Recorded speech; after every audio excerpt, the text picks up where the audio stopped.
Chapter 13 of the Miraculous Journey of Edward Tulane. They traveled on foot.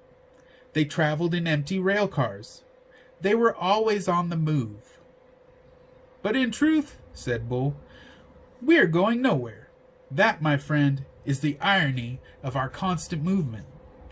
Edward rode in Bull's bedroll, slung over Bull's shoulder, with only his head and ears sticking out.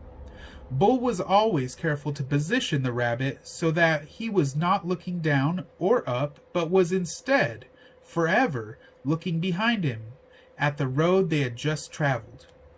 At night, they slept on the ground, under the stars. Lucy, after her initial disappointment about Edward being unfit for consumption, took a liking to him and slept curled up beside him.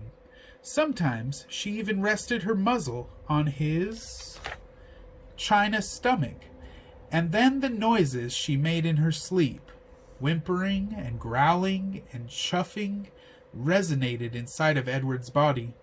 To his surprise, he began to feel a deep tenderness for the dog. During the night, while Bull and Lucy slept, Edward, with his ever-open eyes, stared up at the constellations. He said their names, and then he said the names of the people who loved him. He started with Abilene, and then went to Nellie and Lawrence, and from there to Bull and Lucy, and then he ended again with Abilene. Abilene, Nellie, Lawrence, Bull, Lucy, Abilene. See?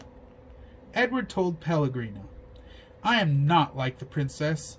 I know about love. There were times, too, when Bull and Lucy gathered around a campfire with other tramps. Bull was a good storyteller and an even better singer. Sing for us, Bull, the men shouted.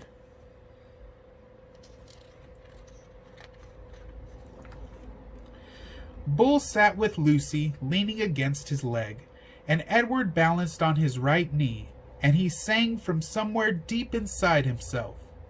Just as Edward could feel Lucy's whimpers and growls resonate through his body at night, he could also feel the deep, sad sound of Bull's songs move through him.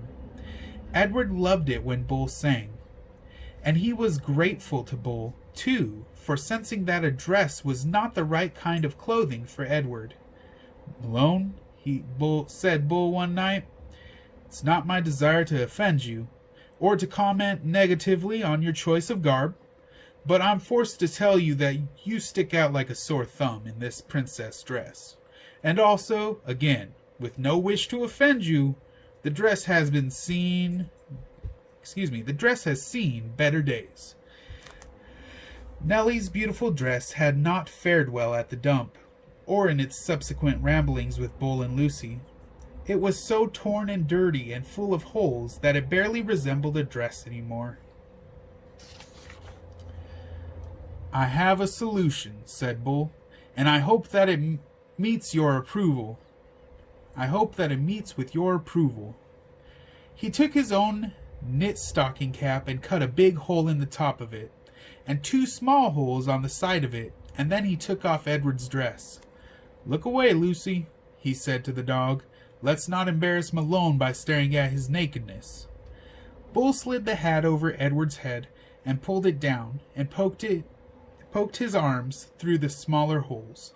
There you go, he said to Edward. Now you just need some pants.